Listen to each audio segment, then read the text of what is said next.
Counsellor doctor राजा पाठक जी, आज MJY 002 की संभवतः ये अंतिम क्लास होगी और उसके बाद हम लोग जो है फिर MJY 03 और 4 के बारे में डिस्कस करेंगे। फिर काउंसलिंग शेड्यूल अपलोड कराएंगे जल्दी ही। माइक आप लोग अपना म्यूट रखेंगे। आप लोग कोई भी सवाल हो जो इग्नू से जुड़ा हो, कोई भी डाउट्स हो, वो आप लोग हम तब तक डिस्कस करते हैं जब तक हमारे काउंसलर हमारे बीच में नहीं आए।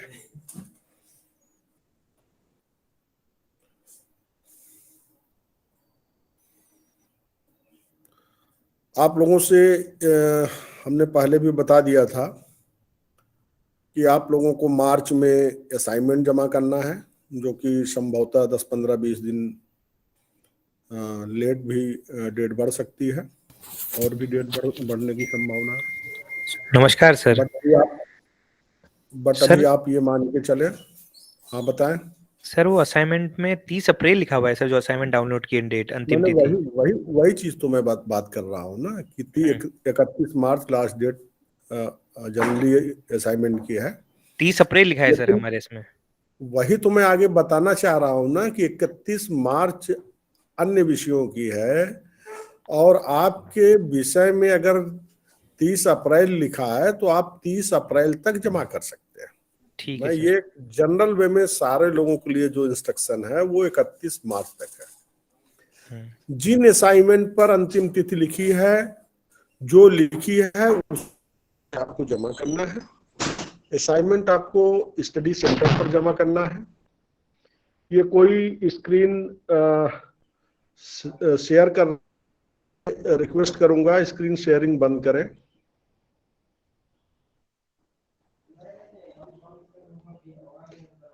और किसी का कोई प्रश्न? हाँ सर, प्रणाम सर। एक पूछना था। नमस्कार सर। जब लोग, मैं बैठा रहता हूं, जब लोग पूछते हैं तो एक साथ पूछते हैं, इसलिए एक एक करके पूछें।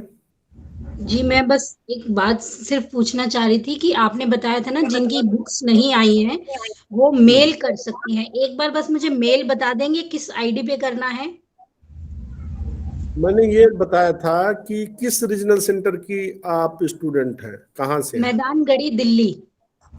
मैदानगढ़ी दिल्ली 1, दिल्ली 2, दिल्ली 3, 3 रीजनल सेंटर हैं। तीनों में से जिस रीजनल सेंटर पर आपने प्रवेश लिया है वहां पर RC Delhi 1 @ignu.ac.in, RC Delhi 2, RC Delhi 3, मतलब बाकी चीज सेम रहेगी। RC Delhi 1 @ignu.ac.in। अगर 2 जिसका है 2 पे करे, 3 जिसका है 3 पे करे, वाराणसी जिसका है RC वाराणसी पे करे। धन्यवाद सर। प्रणाम सर, मेरा नाम कृष्ण मोहन पांडे है। मैं MJY फर्स्ट ईयर का पेपर नहीं दे पाया। उसमें 2 पेपर दिए थे, 2 के मार्क्स तो आए हैं, लेकिन असाइनमेंट में किसी के भी मार्क्स अपडेट नहीं हुए हैं। असाइनमेंट आप कहाँ से हैं कृष्ण मोहन जी? मैं मुंबई रीजन में दिया है, एडमिशन लिया हुआ है। एडमिशन आप मुंबई में लिए हैं?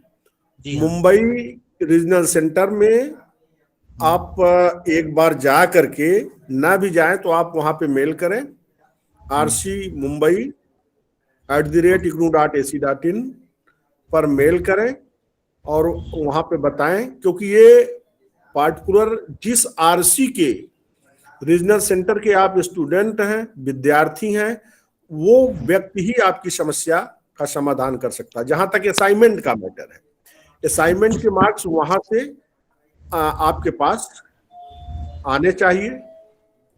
तो मुझे पूरी उम्मीद है कि असाइनमेंट के मार्क्स जो है आपके जाने चाहिए। एक बार RC पे बात कर लें, और दूसरा जो है आप हेडक्वार्टर इग्नू मुख्यालय को भी एक मेल आप डाल सकते हैं। जी सर, और दूसरा सवाल ये है सर कि भी फाइनल ईयर की कुछ किताबें नहीं आई, सॉफ्टवेयर भी नहीं है, यानी सॉफ्ट कॉपी भी नहीं है, हार्ड कॉपी भी नहीं है, मतलब आपने फर्स्ट अभी ईयर ऑफ। कहा आपने आपने अभी कहा कुछ किताबें नहीं आई, मुझे लगता है पूरी किताबें नहीं आई अभी। नहीं, पूरी किताबें नहीं आई हैं, फाइनल ईयर की हाँ एक भी सॉफ्ट हाँ, कॉपी आई उसका है।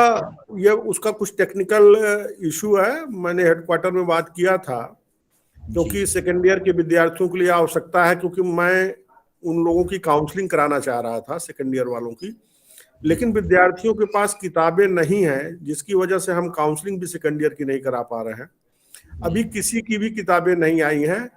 वहां से मुझे जो सुझाव मिला या जो मुझे जानकारी मिली है, उसके तहत वो किताबें जल्दी भेजेंगे जो है आप लोगों तक जो है। जी सर, तो और सर ये फर्स्ट ईयर और फाइनल ईयर साथ में दे सकते हैं फिर पेपर? आप फर्स्ट ईयर सेकेंड ईयर अगर आपकी तैयारी है तो दोनों साथ में दे सकते हैं। यदि कुछ paper clash by chance second year के दिन ही फर्स्ट ईयर का कोई पेपर पड़ गया, तो वही जी पेपर आप फिर से बाद में दे सकते हैं। अदरवाइज ऐसा नहीं है कि आप दोनों दे सकते हैं। जी सर, धन्यवाद। सर ये फर्स्ट ईयर का एग्जाम कब से होना है सर?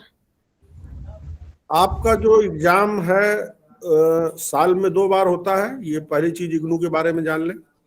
आप फर्स्ट ईयर के विद्यार्थी हैं, मार्च में आप असाइनमेंट जमा करेंगे और 1 जून से आपका एग्जाम है।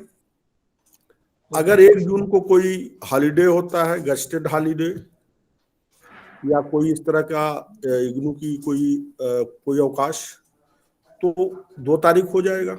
अदरवाइज जून का 1 जून और 1 दिसंबर ये डेट निर्धारित होती है। अच्छा सर, एक क्वेश्चन और था, जो हम सेंटर से जाके 4 बुक्स लेके आए थे, उन्हीं के अंदर से सारा सिलेबस आना है ना, चारों पेपरों का फर्स्ट ईयर का? सेंटर से नहीं, नोएडा 4 सेंटर। बुक ले आए उससे नहीं। अब मैं आपके प्रश्न को समझ गया। सीधे सीधे आप जानिए कि MJY 001, MJY 002, MJY 003, MJY 004, ये 4 आपका स्टडी मटेरियल है, 4 किताबें हैं जी। और 4 पेपर आपको फर्स्ट ईयर में पढ़ने होंगे। चारों पेपर अलग अलग होंगे, बस इतना ही है सिलेबस। ठीक है, इन्हीं 4 बुक से मतलब चारों हमारे पेपर कंप्लीट हो जाएंगे सर? बिल्कुल, यही आपका सिलेबस है। यही सिलेबस है जी। Thank you very much sir. आप लोग पिछले साल के पेपर नेट पर होंगे, क्योंकि ये कार्यक्रम बहुत दिन से तो शुरू नहीं है, 1-2 साल हो गया। आप लोग पहला या दूसरा बैच होंगे, ठीक है, पहला दूसरा बैच। तो मुझे लगता है कि पहला आप असाइनमेंट के भी क्वेश्चन पेपर पुराने भी देख सकते हैं, और जो टर्म में इम्तहान में आपके प्रश्न पिछले साल आए हैं वो भी आप देख सकते हैं। अच्छा सर, इसी में एक क्वेश्चन और ऐड करना था मुझे, कि जो एग्जाम हमारे होंगे वो जो सेंटर हमने फिल किया था उसी पे होंगे या ऑनलाइन होंगे सर? ऑनलाइन एग्जाम होने की कोई ऐसी बात ही नहीं है इसमें। आपको पता है कि ऑफलाइन एग्जाम होना है, पहली चीज।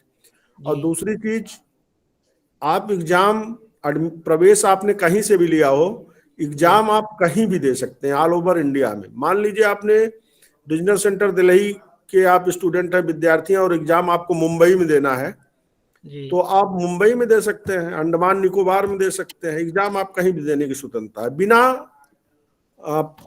अध्ययन केंद्र को परिवर्तित किए हुए, यानी चेंज कराए हुए बिना। बस केवल फॉर्म भरते समय आप वहां का एड्रेस, वहां का रीजनल सेंटर देंगे, कोड। Okay sir. ये सैंपल पेपर और जो आपने बताया वो कहाँ, मैंने कल सर्च करने की कोशिश की पर मुझे मिला नहीं है सैंपल पेपर या असाइनमेंट का सैंपल। फिर से बोलिए, आपका प्रश्न सुनाई नहीं पड़ रहा मैडम। ये सैंपल पेपर की आप बात कर रहे थे ज्योतिष का, जैसे और सब्जेक्ट्स की वेबसाइट पे रहते हैं पिछले साल के क्वेश्चन पेपर्स वगैरह, तो मुझे मिले नहीं। मैं देखना चाह रही थी उसको, पर मुझे उपलब्ध नहीं हुआ। आप इग्नू की वेबसाइट www.ignu.ac.in में जाएं और ओल्ड क्वेश्चन पेपर जहाँ है वो आइकन में आप देखेंगे, तो वहां पे डालेंगे विषय का कोड, विषय कोड डालेंगे। जैसे MJY का देखना है तो MJY के क्वेश्चन पेपर एक बार पुनः फिर से सर्च करें। मुझे लगता है कि इसमें बहुत से विद्यार्थी होंगे जिन्होंने इस चीज को देखा होगा, और जो मैं बता रहा हूँ यही तरीका है। प्रणाम सर, मेरा नाम शिखा है, मैं कानपुर से बोल रही हूँ। सर मैंने मैं और अपना लोगों से एक मिनट, मैं और लोगों से निवेदन करता हूं, जब प्रश्न कोई करे तो फिर अपना माइक तो खास तौर से म्यूट करें जिससे मैं सुन सकूं। प्रणाम सर, मेरा नाम शिखा है।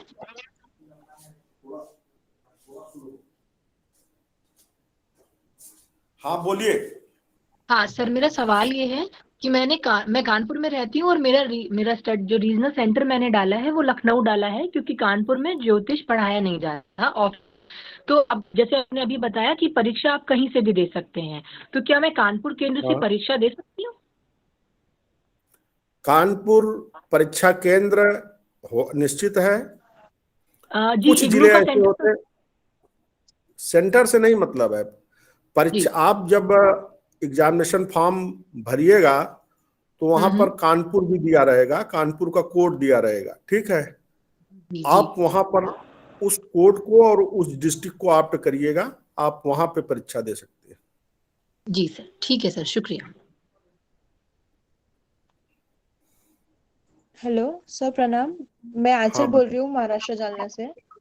जी। सर एक्चुअली मैं हॉस्पिटल में थी, हॉस्पिटलाइजेशन की वजह से मेरी स्टार्टिंग की क्लास मिस हुई है।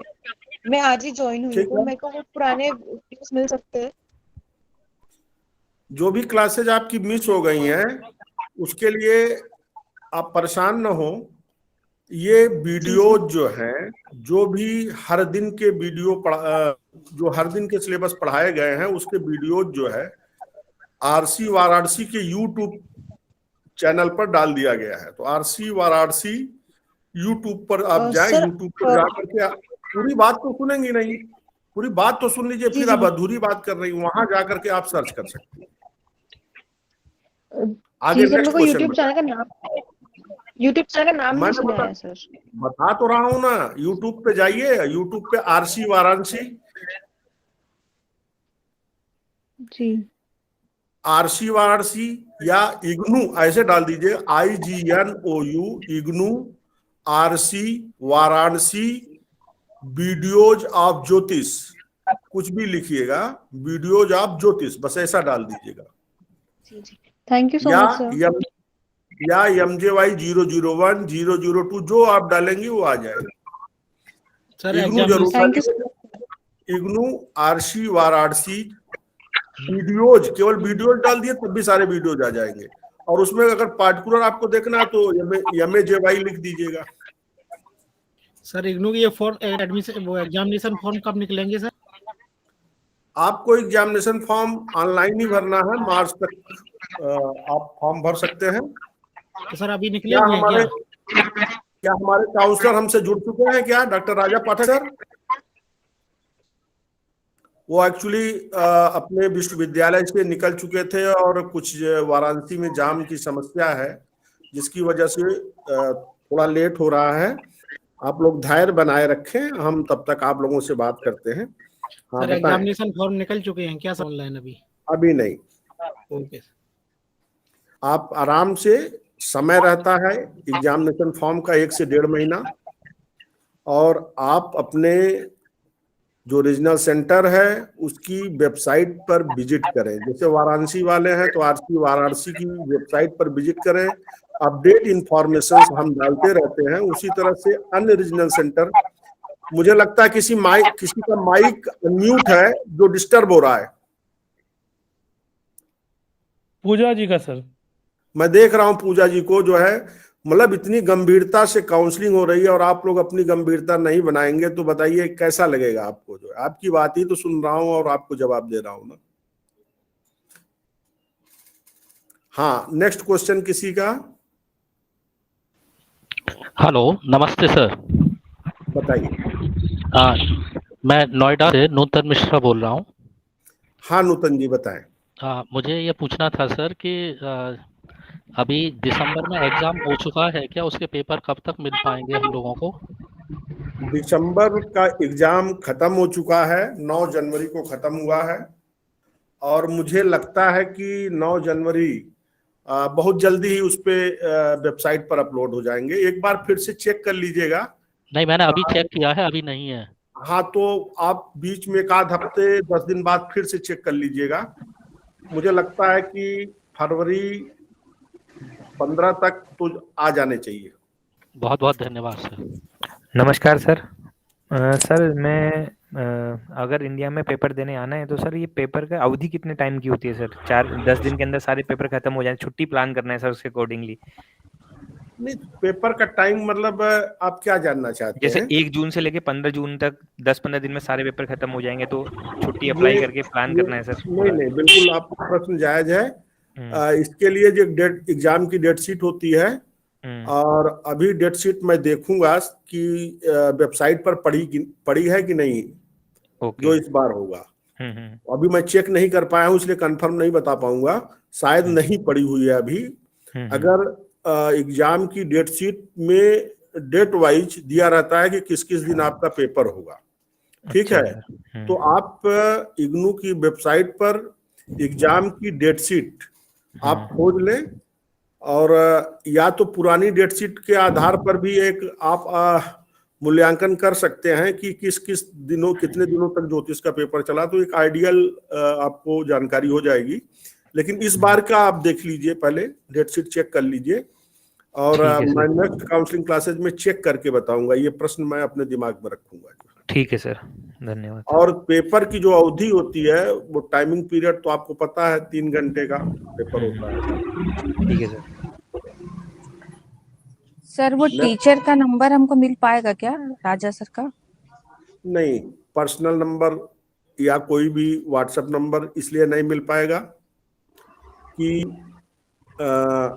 जो काउंसलर हैं वो हमारे केवल पार्ट टाइम जो है काउंसलर होते हैं, वो किसी विश्वविद्यालय के परमानेंट वो होते हैं। तो उस समय जो उनका हम उनको एंगेज करते हैं काउंसलिंग के लिए, तो पर्सनल उनकी इंफॉर्मेशन हम नहीं शेयर करते। अगर आपको कोई क्वेश्चन लगता है बहुत जरूरी है तो आप आरसी वाराणसी को आप भेजेंगे तो हो सकता है मैं राजा पाठक सर से वो भेज दूं, वो आपका उत्तर दें। वैसे इसीलिए देखिए कि इतनी बड़ी प्रोसेस है कि आप हमें प्रश्न भेजें, फिर हम जो है काउंसलर को भेजें, फिर काउंसलर मुझे उत्तर दें, फिर मैं आपको भेज पाऊं। इतना प्रोसेस मुश्किल है, फिर भी पर्सनल नंबर वो नहीं दे सकते हैं, क्योंकि वो हमारे एम्प्लॉय नहीं है, हमारे परमानेंट एम्प्लॉय नहीं है। वो केवल पढ़ाने के लिए हमने इंगेज किया है किसी अच्छे विश्वविद्यालय से जो है। और काउंसलर हमारे वही होते हैं जिसको इग्नू मुख्यालय ने उनके बायोडाटा और उनकी योग्यता के आधार पर अपॉइंटमेंट किया है। तो ऐसा नहीं कि मैं किसी से भी काउंसलिंग आपकी करा सकता हूं। जो इग्नू द्वारा अप्रूव्ड काउंसलर होता है उसी से मैं काउंसलिंग करा सकता हूं। और ये काउंसलर हमारे जो भी काउंसलर हमने एंगेज किए हैं आपकी काउंसलिंग के लिए, इसमें फिर किसी ने माइक अपना अनम्यूट किया है, मैं फिर एक्शन लूंगा इस पर और मैं उसे बाहर करूंगा, क्योंकि उसमें बच्चे की आवाज आ रही है, अच्छा नहीं लग रहा। तो इस तरह से काउंसलिंग का प्रोसीजर होता है। और किसी का कोई प्रश्न? गुरुजी वो तीसरी या चौथी की भी काउंसलिंग होगी क्या? मैंने अभी बताया कि MJY 003 और 4 की जो काउंसलिंग है उस पर हम लोग अभी रीजनल डायरेक्टर से विचार करने के बाद फिर अपलोड करेंगे, फिर आप लोग को एक मैसेज कर देंगे। उसी 4 में ही है सर। मैं 3 और 4 की काउंसलिंग कराऊंगा, जल्दी ही कराऊंगा, लेकिन जैसे आज काउंसलिंग आपकी 002 की खत्म हो रही, तो 1-2 कंप्लीट है। वीडियोस देखिए, बुक्स पढ़िए, तैयारी करिए 2, और विद इन वीक मैं कोशिश करूंगा कि जैसे ही हमारे काउंसलर प्रोफेसर जो भी हैं वो उनकी व्यस्तता को देखने के बाद उनको जब उनसे टाइम मिलता है तब मुझे एंगेज करना पड़ता है ना।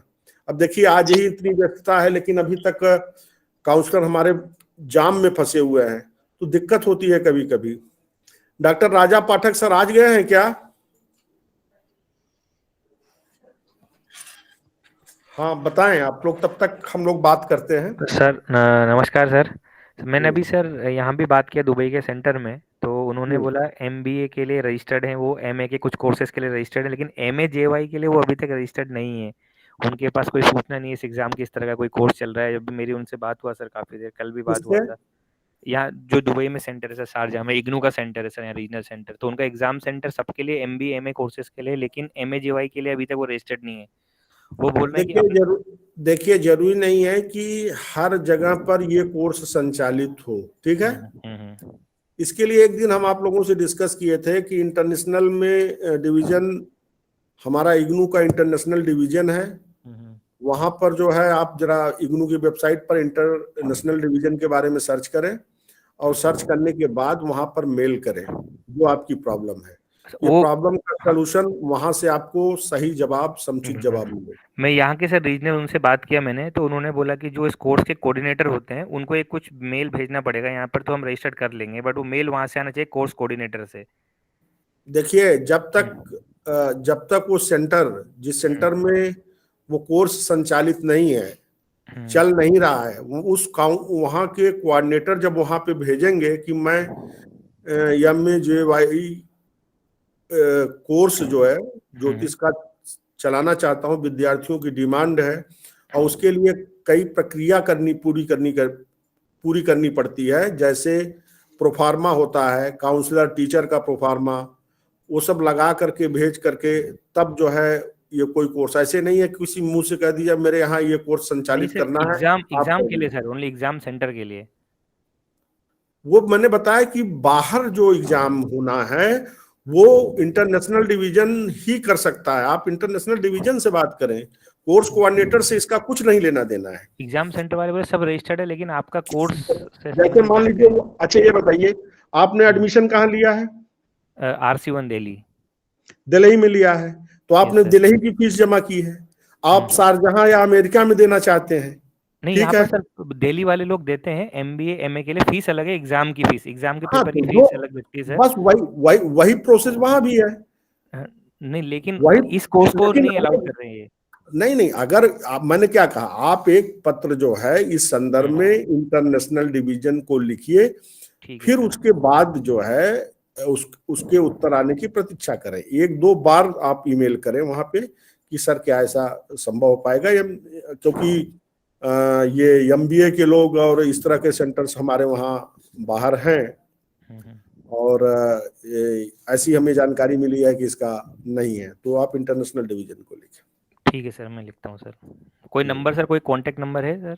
मैंने बताया कि इग्नू की वेबसाइट पर जाएं, इंटरनेशनल डिवीजन में जाएंगे, आपको जो है वहाँ का जो लैंडलाइन नंबर ये सब मिल पाएगा, क्योंकि इंटरनेशनल डिवीजन से हम लोग की जरूरत नहीं पड़ती ज्यादा, तो इस तरह का कोई कांटेक्ट हमारे पास नहीं। कम से कम सर RC वाराणसी वाले तो सर स्ट्रक्चर्ड रूप में काम कर रहे हैं, बाकी हमारे तो सर जो भी है हमें पता ही नहीं पड़ रहा क्या इन्फॉर्मेशन है। यहाँ से तो RC वाराणसी बिल्कुल प्रॉपर तरीके से कंडक्शन कम्युनिकेशन प्रॉपर हो रहा है। मुझे बड़ी खुशी हुई, ये आप कम से कम एक पॉजिटिव दृष्टिकोण से देख रहे हैं रीजनल सेंटर वाराणसी को। अब हमारे रीजनल सेंटर पर तो किस तरह से प्रक्रिया चल रही है आप लोगों के साथ, कैसा हम लोग काउंसलिंग करा रहे हैं, किस तरह बहुत अच्छे से चल रहा है सर, एकदम स्ट्रक्चर्ड रूप में चल रहा है। ये तो मुझे बड़ी खुशी हुई, और मुझे लगता है कि अन्य रीजनल सेंटर भी प्रयास करते होंगे। मैं कैसे किसी की आलोचना कर सकता हूँ इस प्लेटफॉर्म पर? नहीं सर, ये तो हमें एकदम कॉलेज जैसा लग रहा है, पूरा स्ट्रक्चर, एक सोफिस्टिकेशन है, एक प्रोफेशनल वे से चल रहा है, तो वो एक अच्छी चीज है। बाकी तो कहीं मैंने नहीं देखा सर, मेरा भाई भी सर अभी कोर्स कर रहा है MBA का दिल्ली से, तो कहीं नहीं चल रहा है। Hello, okay. हमारे काउंसलर लगता है कि हमसे जुड़ चुके हैं। डॉक्टर राजा पाठक सर आ गए हैं। सर प्रणाम सर। जी सर, जी हाँ सर, आपका आज की काउंसलिंग में बहुत बहुत स्वागत है। और वैसे समय आज 5:30 हो गया, मैं बताया था कि सर चले थे वो अपने विश्वविद्यालय से पहले ही, लेकिन जाम, वाराणसी के जाम की वजह से मैं ज्यादा समय नहीं लूंगा और सीधे आपको काउंसलिंग पर ले आता हूँ। और शायद मेरे ख्याल से MJY 002 की आज आखिरी काउंसलिंग होगी जो है। जी सर। तो इसके बाद 003 और 4 की आपसे प्लानिंग करने के बाद, आपके टाइमिंग डिसाइड करने के बाद फिर हम वेबसाइट पर करेंगे। तो आप काउंसलिंग आज सर स्टार्ट करें प्लीज। लीला गलल्लुलल्लोला कालव्याल विलासिने गणेशाय नमो नीला कमलामल कांतये, गणेशाय नमो नीला कमलामल कांतये। आप सभी का MJY 002 के इस काउंसलिंग में मैं हार्दिक स्वागत एवं अभिनंदन करता हूं। मैं पुनः धन्यवाद करता हूं regional director sir UN Tripathi sir को, और मैं विशेष करके धन्यवाद करता हूं डॉक्टर संजय कुमार सर को कि जो इतने मतलब जो है सुचारू रूप से इस काउंसलिंग को आगे बढ़ा रहे हैं। और मुझे आज पुनः विलंब के लिए खेद है, क्योंकि जो शाम के समय बनारस की ट्रैफिक की स्थिति होती है वह बहुत ज़्यादा ही मतलब भयावह होती है, और उसमें खास करके जब आप लंका के क्षेत्र में होते हैं तो वहाँ से निकलना बहुत मुश्किल है। और खैर जो है, मैं आज की काउंसलिंग को बिल्कुल पुराने एक पॉइंट से मैं आगे बढ़ाता हूँ जिस पे हम लोगों ने छोड़ा था, और जिसकी चर्चा जो है किसी ने की थी कि सर ये ग्रहलाघव वाला जो हरगण है वह कैसे सर बनेगा, उसकी उत्पत्ति हमें नहीं समझ में आ रही है। तो देखिए, अगर आपको देखना हो इस वाले ग्रहलाघव के हरगण को, तो ग्रहलाघव में आपको मध्यमाधिकार है, और मध्यमाधिकार का जो श्लोक संख्या आप देखेंगे यहाँ पे, ये श्लोक संख्या 4 और श्लोक संख्या 5 में इसका सूत्र दिया हुआ है। तो इसमें ये हरगण बिल्कुल सहज है, इसमें कोई बहुत कठिन नहीं है। इसमें आचार्य सीधा सीधा कहते हैं कि अभीष्ट शक में से जो है 1442 को घटा लीजिए और उसको 11 से भाग दे दीजिए। अब किसी ने पूछा कि सर ये बात हमको समझ में नहीं आ रही है कि यहाँ 11 से भाग क्यों दे रहे हैं। एक थोड़ी सी सामान्य उपपत्ति मैं आपको बता देता हूँ।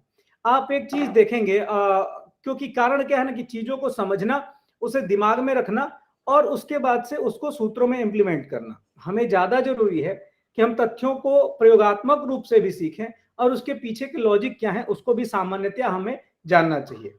तो आचार्य गणेश दैवज्ञ क्या करते हैं, आप एक चीज मैं आपको बताता हूं कि शक 1442 को वो अपना आधार वर्ष मानते हैं। मतलब वह 1442 के जो ग्रह हैं उनके लिए वही जो है वहां से वो ध्रुवा क्षेपक का निर्माण करते हैं और 1442 शक से ही अपनी गणना चालू करते हैं। दूसरी बात जो, तो इसीलिए आचार्य कहते हैं कि एक काम करिए कि शक 1442 में से आप अभिष्ट शक को घटा लीजिए, आपको मिल जाएगा 1442 से वर्तमान वर्ष के बीच का अंतर। और अब यहां आचार्य कह रहे हैं, आप देखेंगे उदाहरण भी मैंने देखा आपने ठीक ठाक बनाया हुआ है, वहां गड़बड़ नहीं है पुस्तक में भी। तो 1442 में से जब आप घटा लिए, ठीक है ना, तो आपको जो है बीच का अंतर मिल गया कि 1442 से अभी तक कितने वर्ष बीत चुके हैं। इसके बाद आचार्य कहते हैं कि आचार्य गणेश दैवज्ञ ने 11 वर्षों का एक चक्र माना है, मतलब 11 वर्षों के कालखंड को चक्र की संज्ञा दी गई है, ये आप ध्यान रखेंगे। जैसे कोई आचार्य 12 वर्ष का चक्र मानते हैं, केतकी ग्रह गणितम नामक जो ग्रंथ है वहां भी आचार्य ने चक्र की चर्चा की है, और यहां आकर के आचार्य गणेश दैवज्ञ 11 वर्ष का चक्र मानते हैं। अब सामान्य सी बात थी कि आचार्य ने 11 वर्ष के जो है चक्र को माना, और मानने के बाद से जैसे हम बाकियों में क्या कर रहे थे कि अधिमास क्या कर रहे थे कि सौर को जो है चांद्र में कन्वर्ट कर रहे थे और चांद्र से सावन में आ रहे थे, वैसे ही आचार्य यहां पर भी क्या कर रहे हैं कि सौर से चांद्र में आते हैं। मतलब पहले तो सौर वहां तक सौर वर्ष जो है जोड़ लिया, उसके बाद से वो क्या कर रहे हैं कि वहां पे जो है आपको गत चैत्रादि मास उसमें जोड़ दिया। अब चैत्रादि मास जोड़ने पे जो वहां समस्या हो रही थी कि हम जो है हमको चाहिए था अमांत कालिक और हम चले गए संक्रांति कालिक, तो उसमें हमको फिर जो है अधिमास निकालना पड़ेगा।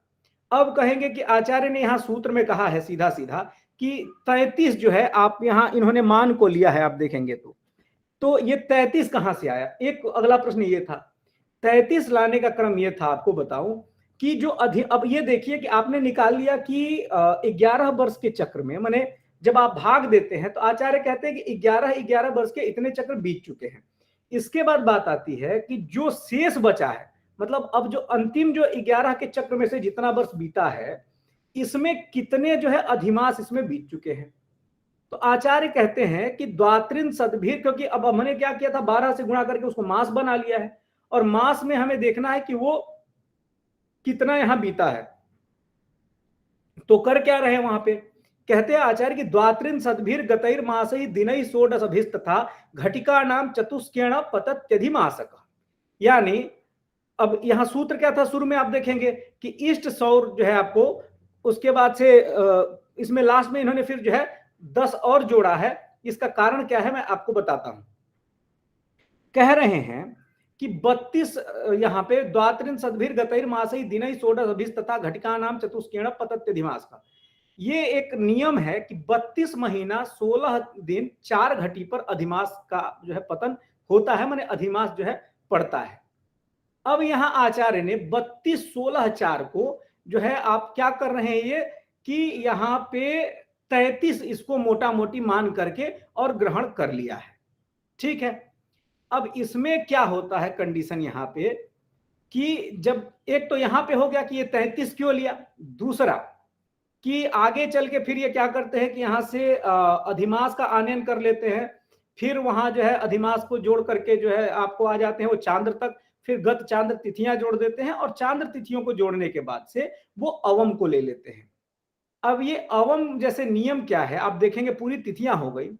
अब इसमें करना यह है कि आप जानते हैं कि जो है 63.9/10 दिन पे आपको 63/9/10 दिन पे एक जो है 6 मतलब हम कहते हैं कि एक अवम की प्राप्ति होती है, यानी एक तिथि तुल्य अवम प्राप्त होगा।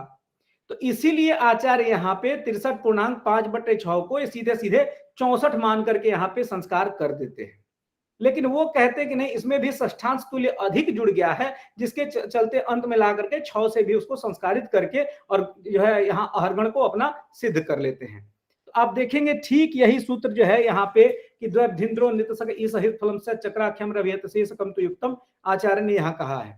इसकी अगर सबसे अच्छी आपको हिंदी में टीका देखनी हो, या अगर आपको मौखिक नहीं समझ में आ रहा होगा क्योंकि मैं जानता हूं प्रेजेंटेशन नहीं है, तो आचार्य गणेश दैवगी की एक पुस्तक है ग्रहलाघवम करणम, आप इसको ले लेंगे और ये आपको इंटरनेट आर्काइव पे भी पीडीएफ में है, और उसमें आप 4 नंबर श्लोक उठा करके देखिएगा। 4 नंबर और 5 नंबर की हिंदी कमेंट्री भी बहुत इजीली दी हुई है, और मुझे लगता है कि इसके अगर आप देखेंगे तो प्रक्रिया पक्ष पे आप ज्यादा ध्यान देंगे तो मुझे लगता है कि बेहतर चीजें समझ में आएंगी और इनको आप कर पाएंगे। अब मैंने आपसे एक बात और कही थी कि जब हम मध्यम ग्रह ले आ लिए तो उस दिन बात आई कि अहर्गण ला लिया, अहर्गण से फिर मध्यम ग्रह ला लिया। अब मध्यम ग्रह से स्पष्ट ग्रह हमको ले आने की प्रक्रिया की तरफ आगे जाना है। अब मध्यम ग्रह से स्पष्ट ग्रह लाने के लिए क्या प्रक्रिया है, इसकी हम लोगों ने बार बार चर्चाएं की है। क्या प्रक्रिया है भाई? तो आपके इस पुस्तक में सिद्धांत ज्योतिष एवं काल जो नामक पुस्तक है आपकी MJY 002 की, उसमें एक स्पष्ट ग्रह करके चैप्टर है, आप देखेंगे। इसमें क्या किया गया है, आपको एकदम सामान्य सा तरीका है जो आपको समझना है, वो है कि आपको सबसे पहले आपने मध्यम ग्रह बना लिया। मुझे लग रहा है कि जैसा मैंने आपको बताया था, आप में से अधिकांश लोगों ने जो है मध्यम ग्रह को लाने का प्रयास किया होगा कि अहर्गण ले आए या मध्यम ग्रह को हम जो है साधन करते हैं। तो उसमें आपको करना क्या है कि पहले मध्यम ग्रह ला लिया और उसके बाद से मंदोच्च को मध्यम मंदोच्च ले आए, मध्यम शीघ्रोच्च ले आए और मध्यम पात ले आए गणना करके। तीनों के लिए सूत्र यही था जो इसके पहले बनाया था आपको जो है। अब क्या करेंगे कि मध्यम मंदोच्च, मध्यम शीघ्रोच्च या मध्यम पात जो हमारा आया है, तो अब हम इसे ग्रह के मंद केंद्र का साधन करेंगे। मंद केंद्र क्या है? मंद केंद्र एक नाम है। इसका मतलब क्या हुआ, मंदोच्च से यानी मध्यम मंदोच्च जो आपने साधन करके ले आए हैं, उस मध्यम मंदोच्च से जो है मध्यम ग्रह को घटा देंगे। यानी सूर्य का मान लीजिए आपने मंदोच्च साधन किया, तो सूर्य का मंदोच्च आया मान लीजिए 5 राशि 4 अंश 3 कला 2 बिकला, और आपने क्या किया कि जो मध्यम ग्रह आपका सूर्य है मान लीजिए वो है 2 राशि 3 अंश 7 कला 9 बिकला। तो इन दोनों का जो अंतर होगा राशि अंश कला बिकला में, उसको कहेंगे मंद केंद्र। यानी मंदोच्च से मध्यम ग्रह को घटा लेंगे, मंद केंद्र आ जाएगा। इसी प्रकार से सूर्यादि 5 जो ग्रह हैं, सूर्यादि 5 तारा ग्रहों में, यानी सूर्य से लेकर के सूर्य चंद्रमा मंगल बुध बृहस्पति, सूर्य चंद्रमा को जो है ग्रह की संज्ञा दे दिया, राजा ग्रह की, और मंगल बुध बृहस्पति शुक्र शनि इनको जो है 5 तारा ग्रहों की संज्ञा दे दिया। अब 5 तारा ग्रहों में मैंने आपसे कहा है कि इसमें मंदफल और शीघ्रफल दोनों का संस्कार होगा। इसलिए यहां क्या करेंगे कि मंदोच्च शीघ्रोच्च माइनस मध्यम ग्रह कर लेंगे तो शीघ्र केंद्र आ जाएगा, मंदोच्च माइनस मध्यम ग्रह कर लेंगे तो मंद केंद्र आ जाएगा। अब दोनों में आपने मंद केंद्र निकाल लिया। मंद केंद्र के बाद से आपको इसमें सूत्र दिया हुआ है आपके पुस्तक में, भुज निकालने की प्रक्रिया दी हुई है। अब आप भुज निकाल लेंगे, कोटि निकाल लेंगे। भुज कोटि निकालने के बाद से आप निकाल लेंगे मंदफल, और जब आपके पास मंदफल प्राप्त हो जाएगा, मंदफल कैसे प्राप्त होगा, तो मंदफल निकालने के पहले एक आपको स्पष्ट परिधि आपको लानी पड़ेगी। इसकी प्रक्रिया बहुत सहज है, ये आपके पुस्तक में दी हुई है, गणितीय प्रक्रिया भी, एक दो उदाहरण भी ग्रहों के दिए हुए हैं। और अगर इससे भी नहीं समझ में आता है तो आप उठा करके सूर्य सिद्धांत की कोई भी एक टीका जो आपको समझ में आती है, आप उसके स्पष्टाधिकार को देखेंगे तो वहां पर सूत्र दिया हुआ है कि तद गुणे भुजकोटिज्ये भगणांश विभाजिते तद भुजज्या फल धनुर्मांदम लिप्ताधिकम फलम। तद गुणे भुजकोटिज्ये का मतलब है स्फुट परिधि को भुजज्या और कोटिज्या से गुणा कर दीजिए। अब पूछेंगे ये स्फुट परिधि क्या है? स्फुट परिधि का तात्पर्य है ग्रह की स्फुट परिधि, न कि हमारे भूमि की अपनी स्फुट परिधि। तो स्फुट परिधि कैसे आएगी, उसके लिए भी वही सूत्र दिया हुआ, उन्होंने जो है मध्यम परिधि पठित की हुई है और मध्यम परिधि को ही संस्कृत करके स्फुट परिधि को ले आते हैं। अब आप क्या करिए कि स्फुट परिधि ला करके भुजफल का आनयन कर लीजिए और भुजफल का जो चाप होगा वही मंदफल होगा। इसी प्रकार से कोटि ले आएंगे, कोटि के बाद स्फुटा कोटि और कर्ण का साधन करके आप शीघ्रफल ला लेंगे। अब आपके पास मिल गया मंदफल और शीघ्रफल, दोनों आपको मिला। अब इसका संस्कार कैसे करना है ग्रह में, तो कहते हैं कि शीघ्रम मानदम पुनर्मानदम शीघ्रम चत्वार अनुक्रमात्, यानी पहले शीघ्रफल का आधा फिर मंदफल का आधा, तो शीघ्रम मानदम और फिर पुनर्मानदम। अब आपको शीघ्रफल के पूरे का संस्कार करना है, तो शीघ्रम मानदम पुनर्मानदम और शीघ्रम चत्वार अनुक्रमात्, और अंतिम में आपको पूरे शीघ्रफल का संस्कार करेंगे तो आपको जाकर के स्पष्ट ग्रह प्राप्त हो जाएगा। ये आपको एक सामान्य सी प्रक्रिया है ग्रहों को स्पष्ट करने के लिए। लेकिन अब एक समस्या क्या आती है आपको बताऊं कि ग्रहों में जब आप संस्कार ये कर लेते हैं तो संस्कार करने के बाद से ग्रह आपके स्पष्ट हो जाते हैं, यानी दृक् तुल्य हो जाते हैं, लेकिन ये ग्रह दृक् सिद्ध नहीं होंगे। अब दृक् तुल्य क्या है, दृक् सिद्ध क्या है, एक नई समस्या आई। दृक् तुल्य कहने का मतलब है कि वो आपके क्षितिज के आसन्न होंगे, मतलब क्षितिज के करीब करीब होंगे, वो आपको एग्जैक्ट क्षितिज पे नहीं दिखाई देंगे। तब उसके लिए क्या करना पड़ेगा, तब आचार्य ने कहा कि उसके लिए भुजांतर, उदयांतर और चरांतर नामक संस्कार करने होंगे। ये भुजांतर, उदयांतर, चरांतर क्या है, ये मैं सीधा सीधा आपको सामान्य अर्थ में बता देता हूं। भुजांतर का मतलब है कि वह संस्कार विशेष, ठीक है ना, जिसके करने से मध्यम मध्यमोदय कालिक ग्रह स्पष्ट स्पष्टोदय कालिक हो जाएं। अब मध्यम मध्यमोदय कालिक कहने का मतलब क्या हुआ कि एक मध्यम सूर्योदय हम ले आए हैं, तो वो जो क्योंकि हमारे जो ग्रह आए हुए हैं वो मध्यम सूर्योदय कालिक है, वो एग्जैक्ट पे नहीं दिखेंगे। तो अब जो मध्यम मध्यमोदय कालिक ग्रह है वो हमको एग्जैक्ट अपने सनराइज वाले टाइम पे दिखाई दे दे, स्पष्टोदय कालिक हो जाए, तो उसको जो है उस संस्कार विशेष का नाम है भुजांतर। सर ये पेज नंबर क्या है? पेज नंबर मैं आपको बता देता हूं। मंदफल शीघ्रफल के बाद से आप देखेंगे तो ये है पेज नंबर 175, है ना। और यहां पे इसके लिए सूत्र भी जो है आचार्य ने दिया हुआ है कि अर्क बाहु फलाभ्यस्ता ग्रह भुक्ति विभाजिता भचक्र कलिकाभिस्तु लिप्ता कार्या ग्रहेर्कवत। अब आपको थोड़ी समस्या हो रही होगी, मैं इस बात से एकदम पूर्णतः वाकिफ हूं कि हमारे जितने भी छात्र जो इस समय जो जिज्ञासु पढ़ रहे हैं उन्हें ये बातें बहुत टफ लग रही होंगी कि ये कैसे संस्कार करेंगे। सर कह रहे हैं कि जो है मध्यम मध्यमोदय कालिक, स्पष्ट स्पष्टोदय कालिक, इसका मतलब क्या हुआ। तो एक बात मैं आपको बताऊंगा कि अभी मैं सिर्फ एक आपके लिए निदर्शन कर रहा हूं। काउंसलिंग क्लास का मतलब है कि एक मैं आपके लिए जो आपके दिमाग में थोड़ा सा जो एक धुंधलापन है उसको हटाऊंगा, लेकिन आपको इसके लिए स्वयं थोड़ा मेहनत करना होगा। आपको स्वयं लग करके, आपके लिए ये भी ग्रंथ पर्याप्त है जो आपके सिलेबस में लिखा गया है। तदनंतर आप देखेंगे तो आपके पुस्तक के लास्ट में, हर चैप्टर के अंत में जो है संबद्ध पुस्तक दिए गए हैं कि कौन कौन से पुस्तक इसमें जो है आपको सहयोगी होंगे। तो सहायक पुस्तकों का भी नाम दिया है। तो मैंने आपको बताया कि मध्यम मध्यमोदय कालिक, स्पष्ट स्पष्टोदय कालिक करने के लिए भुजांतर संस्कार करते हैं, और इसको जब गोलीय प्रपंच में जाएंगे तो वो थोड़ा और टेढ़ा हो जाएगा। दूसरे जो संस्कार का नाम है उदयांतर।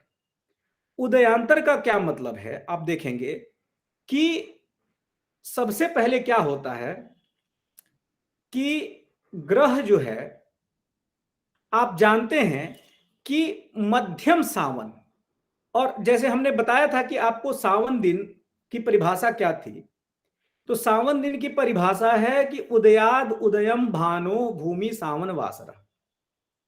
ठीक है, कि वहां क्या कह रहे हैं कि उदयाद उदयम भानो भूमि सावन वासरा। फिर हमने पहले दिन क्लास में आपसे चर्चा की थी कि उदयाद उदयम भानो भूमि सावन वासरा कहने से तात्पर्य यह था कि एक सूर्योदय से दूसरे सूर्योदय तक के जो बीच का काल है वह आपका क्या है, सावन दिन है। अब आप जानते हैं कि सावन दिन अगर 60 घटी का एग्जैक्ट हो जाता, अगर 24 घंटे का, तो नक्षत्र दिन और सावन दिन में कोई अंतर नहीं रहता।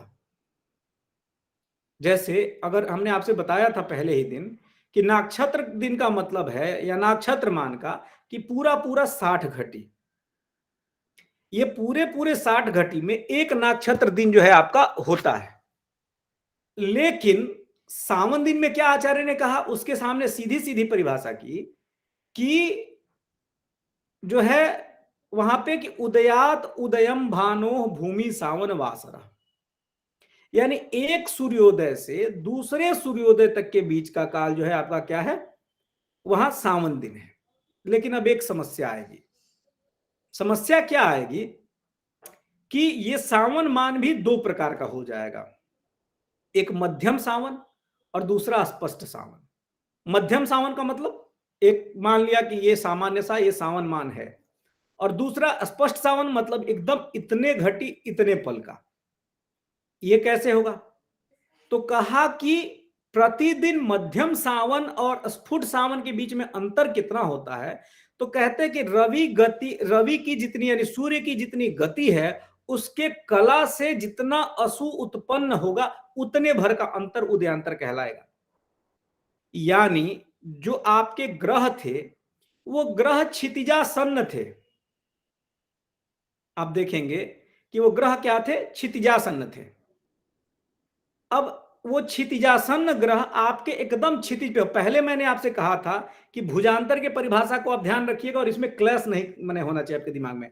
भुजांतर का मतलब है कि मध्यमोदय कालिक ग्रह को स्पष्टोदय कालिक करने के लिए किया संस्कार भुजांतर, या इसको यूं भी कह सकते हैं अगर आपको अर्धरात्रि काल में ग्रह को देखना है तो मध्य रात्रि कालिक ग्रह को स्पष्ट अर्धरात्रि कालिक बनाने के लिए जिस संस्कार विशेष को किया जाता है उसको कहते हैं भुजांतर।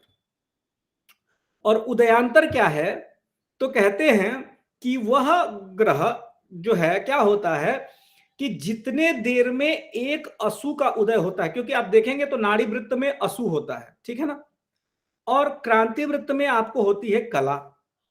अब 21,600 असु है आपके नाड़ी वृत्त में, 21,600 कला है आपके क्रांति वृत्त में। अब इस हिसाब से मान लीजिए दोनों वृत्त अगर क्षितिज पे ऐसे अगर ऊपर की तरफ जाए तो ऐसी स्थिति में नाड़ी वृत्त में जितने देर में एक असु का उदय होगा क्रांति वृत्त में उतने देर में एक कला का उदय हो जाना चाहिए। लेकिन ऐसी स्थिति नहीं होती है। क्यों नहीं होती है? क्योंकि नाड़ी और क्रांति वृत्त एक दूसरे से तिरछे स्थित हैं। ऐसी स्थिति में जब एक असु का उदय होगा उतने देर में एक कला का उदय नहीं होगा, ये बात आप जान लीजिए। तो वही कह रहे हैं कि जब ग्रह मने जो है जब स्पष्ट जो है आपको क्या करते हैं वहां पे कि विश्वांश और भुजांश का जो हम अंतर ले आते हैं उसको कहते हैं उदयांतर, ठीक है। या फिर मध्यम सावन स्पष्ट सावन का जो अंतर होता है उसको कहते हैं जो है आपको उदयांतर। यहां क्लियर है। अब जो मध्यम सावन स्पष्ट सावन का अंतर जो हम उदयांतर कह रहे हैं उसी को जब गोल की भाषा में कहते हैं तो कहते हैं कि विश्वांश और भुजांश का जो अंतर है, विश्वांश भुजांश यो हो अंतरम नाम उदयांतरम, यानी विश्वांश और भुजांश का जो अंतर है वो उदयांतर है। उसके लिए भी सूत्र आचार्य ने दिया हुआ है, ठीक है। और तीसरा जो संस्कार है वह है आपको चरांतर संस्कार। अब होता क्या है समस्या, आप जानते होंगे कि चर कहते किसको है कि आपके क्षितिज से जो निरक्ष देशीय क्षितिज है उसका अंतर जो होता है वो चर कहलाता है। और उसके संस्कार को करने के लिए फिर आचार्य ने आपके यहां पुस्तक में इसको सूत्र बताया हुआ है। तो इन तीन संस्कारों के करने के बाद से ग्रह जो है आपको स्पष्ट क्षितिज पे आपके दिखाई देता है। लेकिन फिर भी आचार्य कहते हैं कि अगर किसी अवस्था में कोई कमी रह जाती है ग्रह के स्पष्टीकरण में तो सूर्य सिद्धांत के उदयास्ताधिकार में जब आप जाएंगे तो एक संस्कार विशेष जिसका नाम है, उसका नाम है दृक्कर्म। यानी ग्रह जो है क्या होता है ना, वह अपने शर तुल्य जो है विक्षेपित होता है। यानी आप जानते हैं कोई भी ग्रह बिल्कुल ऐसे सीधी रेखा में अपने कक्षा में नहीं घूमेगा, वह अपने सर्वसात यानी क्या होता है कि अपने स्थान से जो है वो किंचित अंतरित होके घूमता है। तो वहां आचार्य कहते हैं कि स्वेशुणाक क्षिप्यते नाम्य तेवा कुजात तेन दृक्कर्म खेटोदयास्ते कृतम। जो ग्रह हैं वह क्या होते हैं, अपने सरतुल्य जो है अपने स्थान से विक्षेपित होते हैं। विक्षेपित होते हैं मतलब अंतरित होके चलते हैं। अतः जो है यही जो अंतर है वह उनके क्षितिज पे जो है एग्जैक्ट समय में न दिखाई देने में क्या होता है, वो बाधक होता है। तो ये जो फ्रैक्शन, यह जो अंतर आता है, इसी को आचार्यों ने दृक्कर्म कहा है। और जब आप दृक्कर्म संस्कार ग्रहों में कर देते हैं तब जाकर के ये ग्रह जो है दृक् सिद्ध होते हैं। यानी जो स्पष्टाधिकार में जिस ग्रह को आप बना रहे हैं, स्पष्ट कर रहे हैं, इन्हें बनाने के बाद से जो है ग्रह दृक्तुल्य होते हैं। और जब इन्हें विविध संस्कार हम कर देते हैं तब जाकर के ग्रह जो है आपके क्या होते हैं, यहाँ दृक् सिद्ध होते हैं। ये सामान्य से एक परिभाषा थी। ये चैप्टर थोड़ा आपके लिए कठिन पड़ेगा। आप करिएगा क्या कि जरूर आप एक बार सूर्य सिद्धांत या ग्रह लाघवों में से कोई भी ग्रंथ आप उठाइएगा और उठाने के बाद से एक बार इसको सरसरी निगाह से थोड़ा पेशेंस रख के आप पढ़िएगा। एक सूर्य सिद्धांत में बनाया हुआ एक एग्जाम्पल है, ग्रंथ है, मैं आपको बता रहा हूं, भूधरी टीका है आचार्य भूधर की। उस कमेंट्री का नाम है भूधरी कमेंट्री, भूधरी टीका। उस भूधरी टीका में आचार्य ने एक एक उदाहरण बना के बताया है, एक एक एग्जाम्पल। इन गणितीय सूत्रों के जिनको मैं आपको पढ़ा रहा हूं, इन गणितीय सूत्रों का उदाहरण उन्होंने पूरे ग्रंथ का बना डाला है सूर्य सिद्धांत का। तो उसको आप देख करके और आसानी से उन्हीं उदाहरण के सहारे आप इन उदाहरणों को लगा सकते हैं। और इसके बाद से आपको जब एक बार आप पूरे गणित को हल कर लेंगे तो मुझे लगता है काफी हद तक परिदृश्य आपको स्पष्ट हो जाएगा।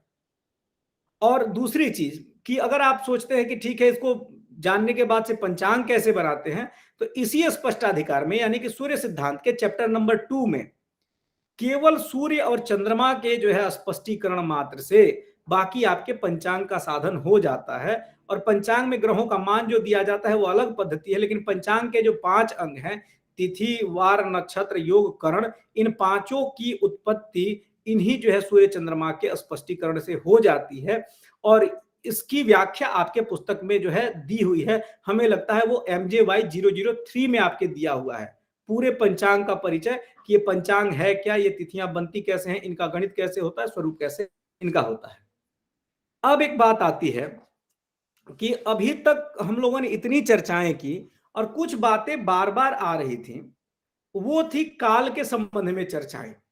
मतलब मैं आपसे बार बार कह रहा हूं कि असु, घटी, पल, और इसके पहले भी मैंने आपसे कहा था कि जब हम अहरगण बना रहे थे तो हमने 4 प्रकार के कालमानों की चर्चा की थी। अब ये 4 प्रकार के कालमान जो मैंने आपसे कहा था कि ये जिन्हें हम प्रत्येक दिन अपनी दैनिक जीवनचर्या में उपयोग में ले आते हैं, तो वो कौन है भाई? तो कहते हैं कि वर्षायन ऋतु युग पूर्वक मत्र सौरान, माने वर्ष, अयन, ऋतु, युग इत्यादि ये सब सौरमान से होते हैं।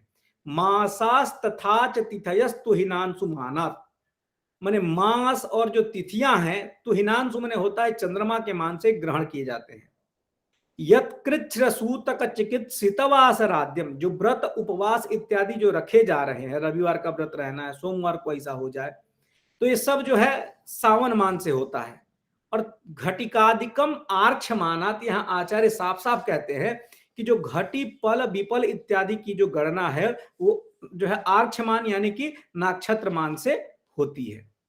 तो ये 4 मान सामान्यतया आप देखेंगे कि हम लोग अपने यहाँ प्रयोग में लाते हैं। लेकिन जहां सिद्धांत स्कंद की गणना हम लोगों ने शुरू की थी, तो सिद्धांत स्कंद की गणना में सबसे पहले एक बात कही थी क्या, कि त्रुट्यादि प्रलयांत काल कलना, यानी 2 प्रकार के हमारे यहाँ 2 प्रकार की गणनाएं हैं। एक त्रुटि से लेकर के और प्रलय पर्यंत काल तक की गणना जहां जिस स्कंध में की जाए। अब त्रुटि से लेकर के प्रलय पर्यंत काल की गणना अगर आपको करनी है तो आपको इनके बीच के काल के विभाजनों के बारे में जानना होगा। तो आचार्य वहां कहते हैं, जब देखेंगे आपके ही पुस्तक में जो चैप्टर शुरू होता है, तो इसमें आचार्य शुरू करते हैं तो लिखते हैं कि 2 प्रकार के काल हैं। एक तो है कि लोकानामंतकृत काल है, कालोन्यः कलनात्मक। एक पहला जो काल है वह है लोकानामंतकृत काल, यानी लोगों का संहार करने वाला काल। और दूसरा कहते हैं कि अन्य काल है कलनात्मक। जो दूसरा काल है वह गणनात्मक काल है, यानी जिसकी हम गणना कर सकते हैं। और गणना के संदर्भ में एक प्रसंग आता है कि काल शब्द कैसे बना, तो कल संख्यायने धातु है गणना अर्थ में। तो वहां कहते हैं कि जिसकी कलना की जा सके, गणना की जा सके, उसको काल कहते हैं। तो यहां कहते हैं कि प्रथम जो काल है वह लोकानामंतकृत काल है, और दूसरा काल अन्य काल है कलनात्मक है। दूसरा जो काल है वो कलनात्मक है, गणनात्मक है। अब यह जो गणनात्मक काल है, अगर लोक का अंत करने वाला काल उसको छोड़ दीजिए, जो गणनात्मक काल है, यह गणनात्मक काल भी 2 प्रकार का है, सद्विधा। तो 2 प्रकार का कैसा है, तो कहते हैं स्थूल सूक्ष्मत्वात्। एक स्थूल है और एक सूक्ष्म है। और जो स्थूल है उसी को मूर्त काल कहते हैं, और जो सूक्ष्म है इसी को अमूर्त काल कहते हैं। मूर्त अमूर्त का सिंपल सा माने जो तरीका है वह है कि वह काल जिसको हम अपने आंखों से देख पा रहे हैं, माने जिस काल को हम अनुभव कर पा रहे हैं, जैसे सेकंड हो गया, मिनट हो गया, घंटा हो गया। लेकिन अगर नैनो सेकंड कहा जाए तो आप कभी घड़ी में आप टाइम लगा करके देखेंगे तो वो नैनो सेकंड तक तो घड़ी में नहीं दिखाता है, लेकिन सेकंड के जैसे ही नीचे आप जाएंगे तो फिर आपके आंख को टिकने का समय नहीं मिलेगा। तो कहते हैं कि 2 तरह का समय का विभाजन है, पहला मूर्त है, दूसरा अमूर्त है। अब कहते हैं कि अमूर्त क्या है भाई, तो कहते हैं कि प्राणादि कथितो मूर्तः, जो प्राण इत्यादि काल है वो मूर्त है, और त्रुट्याद्यो अमूर्त संज्ञक, और जो त्रुटि आदि काल है वो अमूर्त संज्ञक है। अब जो त्रुटि आदि काल जिनको अमूर्त संज्ञक ये कह रहे हैं आचार्य, वो कहते हैं कि त्रुटि किसको कहते हैं। तो एक सामान्य सी परिभाषा जो लोग श्रुत है, सभी लोग जानते हैं कि सूच्या भिन्ने पद्म पत्रे त्रुटिरित्य विधीयते, कि एक सुई से आप क्या करिए, एक कमल के पत्तों को ऐसे रखिए और रखने के बाद एक सुई से उस पे ऐसे चुभो दीजिए। तो उस सुई को वह सुई का जो धार है वह जितने देर में उन कमल के पत्तों में अंतः प्रविष्ट हो जाएगा, उस समय को त्रुटि काल कहते हैं। लेकिन यह आपको नहीं लगता कि एक दैवज्ञ होने के नाते, एक गणितज्ञ होने के नाते इस प्रकार की परिभाषा थोड़ी बचकानी टाइप लगती है। आचार्य भास्कर इस परिभाषा को और स्पष्ट करके गणितीय सूत्र में ले आते हैं। वो क्या कहते हैं कि योक्षणोर निमेषस्य खराम भाग सतत्परः। आपको एक अभी तक जब आप पढ़ रहे होंगे तो आपको, मुझे लगता है, इस बात का ज्ञान हो चुका होगा कि ज्योतिष शास्त्र में जो संख्याओं का निदर्शन है, जो संख्याएं बताई गई हैं, वो संख्याओं को बताने के लिए अलग अलग विधियों का प्रयोग किया गया है। अलग अलग विधियों का प्रयोग किया गया है का मतलब क्या हुआ कि जैसे यहां देखिए कि कह रहे कि योक्षणोर निमेषस्य खराम भाग। अब खराम कहेंगे तो कौन सी संख्या ग्रहण होगी, तो पहली जो संख्या पद्धति अगर आप देखेंगे जो सबसे ज्यादा प्रयुक्त हुई है, तो सामान्यतः हम जानते हैं कि 63, 44, 30, 40, तो ज्योतिष शास्त्र में 30, 40 ऐसा सामान्यतः बहुत कम कहा गया है। अगर आप सिद्धांत के प्राचीन ग्रंथों को देखेंगे और खास करके सिद्धांत स्कंध में, तो 30, 40, 50 आपको ऐसी सीधी सीधी संख्याएं बहुत कम मिलेंगी। तो आचार्य ने कहा वहां पे कि योक्षणोर निमेषस्य खराम भाग। खराम का मतलब क्या हुआ, तो यहां क्या है ना कि जो संख्याओं का निर्धारण किया गया या जो संख्याएं बताई गई हैं वो इस अनुसार बताई गई हैं। जैसे राम इन्होंने कहा, तो राम से 3 संख्या का ग्रहण होता है। राम मतलब 3 क्यों होता है, तो कहते हैं वहां पे कि राम और जो है आपको बलराम और परशुराम, ये 3 राम हुए, इसलिए राम शब्द से 3 जो है यहाँ पे ग्रहण होता है। ख मतलब होता है शून्य, आकाश, तो इसीलिए जहां भी ख या आकाश के पर्यायवाची आएंगे वहां पे जो है आचार्य शून्य का ग्रहण करेंगे। तो कहते हैं कि योक्षणोर निमेषस्य खराम भाग, जो पलक झपकने का जो काल है उसको कहते हैं निमेष। और और वहां देखेंगे रामचरितमानस में भी आया कि जारा नगर निमेष एक माही, एक ऐसी करके जो है चौपाई है। तो पलक झपकने को कहा निमेष, और कहा कि योक्षणोर निमेष तस्य खराम भाग, यानी उसका 30वां भाग, यानी पलक झपका उसका जो 30वां भाग होगा सतत्पर, उसकी तत्पर संज्ञा दी। यानी एक पलक झपका एक निमेष, और इस निमेष का जो 30वां भाग होगा वह होगा आपको एक तत्पर, यानी निमेष बटा 30 बराबर एक तत्पर। और फिर कहना तच्छतभाग उक्तः त्रुटि, अब उसका जो 100वां भाग होगा उसका किसका, तो जो तत्पर का जो 100वां भाग है, यानी निमेष बटा 30 और इसका बटा 100, ये आपको आएगा एक त्रुटि संज्ञक काल जो है। इसकी परिभाषा आचार्य ने इतनी कही है, और ये जाकर के आपको माइक्रो सेकेंड में प्राप्त होता है। तो इसको आचार्य ले आते हैं सूक्ष्म काल की गणना में। अब कहते हैं कि ठीक है भाई, तो स्थूल काल क्या है, तो कहते हैं कि प्राण आदि कथितो मूर्तः, ठीक है ना, कि जो प्राण इत्यादि काल हैं उसको कहते हैं कि ये मूर्त हैं, और यही मूर्त जो आपके काल हैं इन्हीं का 9 विभाग किया गया, जिन्हें 9विध कालमान कहते हैं। अब ये जो 9 प्रकार का विभाजन है वो कौन कौन से हैं, तो सीधा सीधा आचार्य ने यहाँ पे देखेंगे पेज नंबर 248 पे एक परिभाषा है यहाँ पे कि ब्राह्मम दिव्यम तथा पैत्यम प्राजापत्यम च गौरवम सौरम च सावनम चांद्रम आर्क्ष्यम मानानि वैनव। अब इसको कहते हैं, ठीक है, अब एक एक परिभाषा को थोड़ा हम मोटा मोटी समझ लेते हैं। आचार्य यह कहते हैं कि जो पहली परिभाषा है वह है ब्राह्ममान। अब ब्राह्ममान क्या है भाई, तो एक सिंपल सा परिभाषा जानिए कि पहले हम नीचे से चलते हैं तो हमें लगता है कि आपको ज्यादा अच्छे से समझ में आएगा, कि यानी हम थोड़ा सा उल्टे क्रम से चलते हैं। यानी जो सबसे अंतिम जो मान बताया गया आपको, जो सबसे अंतिम मान है कि आर्क्ष माने नक्षत्र मान, वहीं से हम ऊपर की तरफ चलेंगे तो आपको शायद इजीली, क्योंकि सबसे बड़ा मान, सबसे बड़े मान तक जाने के लिए हमें लगता है कि सबसे पहले हमें छोटी इकाई से बड़ी इकाई की तरफ चलनी चाहिए, ठीक है। तो यहां क्या करेंगे, आप देखेंगे कि सबसे जो छोटी इकाई, माने छोटी इकाई इन द सेंस की जो सबसे ज्यादा व्यवहार में आने वाला जो मान है वह है नक्षत्र मान। नक्षत्र मान में आपको बताया था कि ये नक्षत्र मान होता क्या है, एक नक्षत्रोदय से दूसरे नक्षत्रोदय के बीच का काल जो है वो नक्षत्र मान है। एक नक्षत्रोदय से दूसरे नक्षत्रोदय के बीच का कहने का क्या मतलब हुआ, सामान्य सी परिभाषा है, आप कभी भी छत पे बैठिएगा और छत पे बैठने के बाद से अपने क्षितिज पे यानी अपने हॉरिजॉन पे एक किसी तारे को आप देख लीजिएगा। आपने देख लिया कि ये तारा यहां पे हमको क्षितिज से संसक्त दिखाई दे रहा है। कल ठीक आप देखेंगे कि 24 घंटे बाद वो तारा उसी स्थान पे दिखाई दे रहा है। मतलब क्या हुआ कि एक नक्षत्रोदय से दूसरे नक्षत्र के उदय के जो बीच का काल है वह हुआ नक्षत्रमान, ठीक है। अब थोड़ा सा ऊपर चलते हैं। अब चांद्रमान क्या है, आप जानते हैं कि जो सूर्य की गति है वह प्रतिदिन जो है 59 कला 8 विकला है।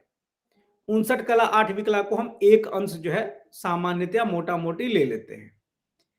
अब यदि सूर्य की गति एक अंश है, ठीक है, और चंद्रमा को चलना है प्रतिदिन 13 अंश, तो चंद्रमा को यदि चलना है 13 अंश तो अब होगा क्या, इन दोनों का जो अंतर यानी सूर्य और चंद्रमा के जो गति का अंतर होगा प्रतिदिन 12 अंश होगा, ठीक है। अब एक स्थिति आती है, मैं एक आपके साथ अभी शेयर करता हूं स्लाइड, आपको बहुत उससे आसानी से समझ में आ जाएगा।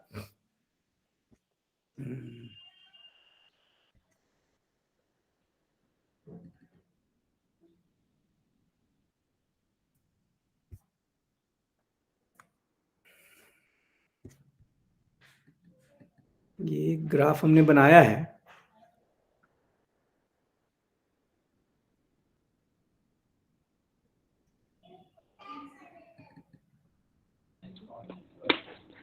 आपकी आवाज नहीं आ रही डॉक्टर साहब। ये बस सर एक ग्राफ सर, हाँ ये मैं आपको दिखा रहा हूं।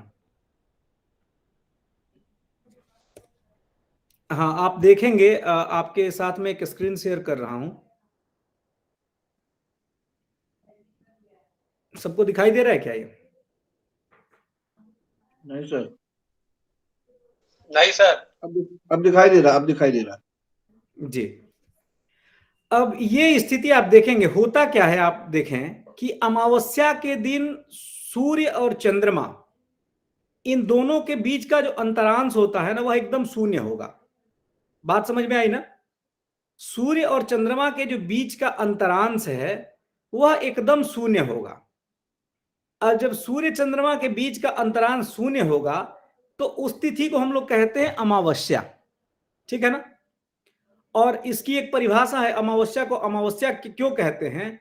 तो कहते हैं कि अमया सह वसतौ चंद्रार्कौ यस्याम सा, यानी जिस तिथि को सूर्य चंद्रमा साथ साथ हो, यानी समान राशि, समान अंश, समान कला, समान विकला पे होंगे, उस तिथि की संज्ञा अमावस्या है, ठीक है?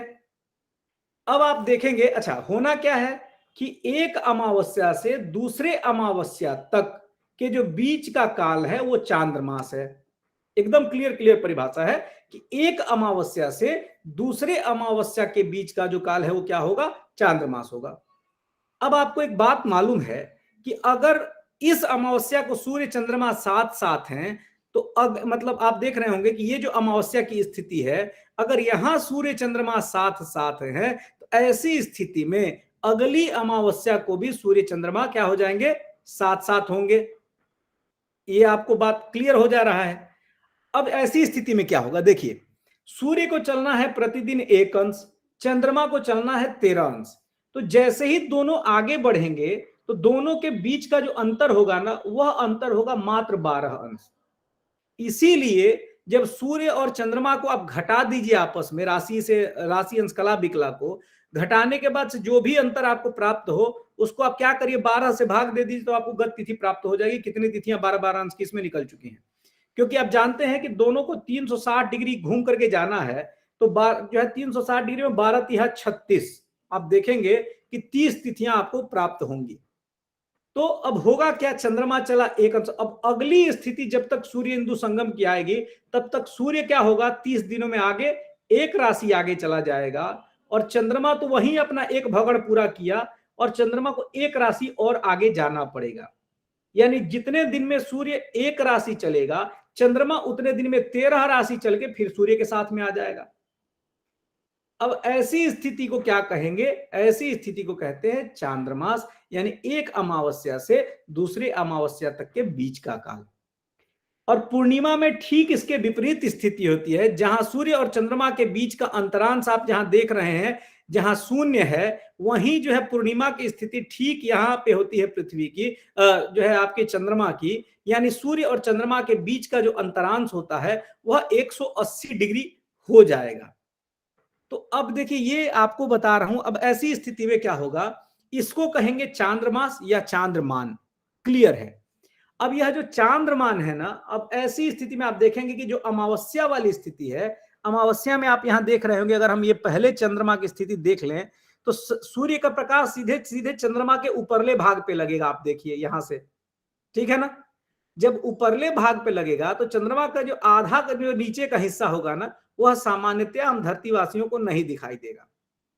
ऐसी स्थिति को क्या होगा कि अब आचार्यों का एक मत है कि चंद्रमा के ऊपरले भाग पे पितरों का निवास होता है। तो अब 15 दिन तो चंद्रमा, जो सूर्य का प्रकाश है वो चंद्रमा के ऊपरले भाग पे लगेगा और 15 दिन जो है निचले भाग पे लगेगा। तो यानी ये जो चंद्रमा का जो ये मान है आपका, एक आप जो देख रहे हैं जिसको हम लोग चांद्रमास कह रहे हैं, यह चांद्रमास पितरों के लिए एक दिन कहा गया है और इसी को आचार्य लोग क्या कहते हैं? पैत्रमान कहते हैं। पैत्रमान का मतलब पितर संबंधी मान, यानी 15 दिन का दिन और 15 दिन की रात्रि होती है पितरों की। जिस दिन से चंद्रमा आपके मने जो है पृथ्वी के ऊपरले हिस्से पर प्रकाश देना शुरू करेगा और जिस दिन तक वो देगा, वैसी तिथि को, मैंने उस 15 दिन के जो है स्थिति को उधर पितरों के लिए दिन कहते हैं। और जब चंद्रमा जो है, जब जिस दिन जब सूर्य का प्रकाश जब चंद्रमा के निचले भाग पे लगेगा, यानी हम लोगों के सामने जब लगेगा वैसी स्थिति में पितरों की रात्रि कही गई है। ये सामान्यतः इसी को जो है पैतृमान कहा है आचार्यों ने। तो अब आपको समझ में आ गया होगा कि सावन मान क्या है, नक्षत्र मान क्या है, नक्षत्र के साथ चांद्र क्या है, चांद्र के साथ पैतृ क्या है। अब आपको बताते हैं कि एक मान जो आप देख रहे हैं, जिस पे हम लोगों ने चर्चा की थी, गोल में भी अभी उसको समझा था, कि जिसको हम कह रहे हैं सावन मान। सावन मान में आपको मैंने अभी फिर शुरू में भी चर्चा किया था, एक सूर्योदय से दूसरे सूर्योदय तक के जो बीच का काल है वह आपको सावन मान है, ये क्लियर है। तो सावन आपने समझा, नक्षत्र समझा, चांद्र समझा और पैतृ समझा। अब एक कंडीशन क्या बनता है आपको बताऊं। एक कंडीशन ये बनेगा कि जिसको हम कहते हैं दिव्यमान। दिव्यमान का क्या तात्पर्य है? दिव्यमान का मतलब है देवताओं का दिन या देवताओं से संबंधित मान। अब इसको कैसे हम डिफाइन करेंगे? इसको डिफाइन करने के लिए सबसे अच्छा तरीका है कि आप जानते हैं कि जो सबसे ऊपर वाला भाग है, यानी हम अगर इसको कह लें, मान लीजिए इसको हम इस पॉइंट को मान लेते हैं सुमेरु और इस पॉइंट को मान लेते हैं कुमेरु। सुमेरु यानी जो आपका उत्तरी ध्रुव स्थान है। आप देखेंगे इसको अगर हम यहां ले आए खींच करके, हमने थोड़ा सा इसको बाहर इसलिए रखा है कि आपको ये समझ में आएगा। इसको ऐसे हम दर्शाते हैं। और सर स्लाइड नहीं दिख रहा है। स्लाइड नहीं दिख रहा है? दिख रहा है सर दिख रहा है। आप अपना नेटवर्क दिख रहा है सर। सही नेटवर्क में आ पाए। अब एक चीज देखेंगे कि हमने जो स्थिति बनाई, मान लीजिए ये हो गया आपको सुमेरु यानी उत्तरी ध्रुव पृथ्वी का, और ये है दक्षिणी ध्रुव, है ना। अब ये उत्तरी ध्रुव और दक्षिणी ध्रुव दो ध्रुव हो गए पृथ्वी के। इस वाले ध्रुव पे, उत्तरी ध्रुव पे जो हमारे दाएं साइड में है, इस पे रहते हैं देवता और इस वाले ध्रुव पे रहते हैं दैत्य। ऐसा आचार्यों का मानना है। आचार्यों का ऐसा अभिमत है कि ये जो है सुमेरु और कुमेरु में कौन रहता है? देव और दैत्य रहते हैं। ये बात ठीक है, ये मैंने आपको पढ़ाया भी था। अब एक चीज आप और देखेंगे कि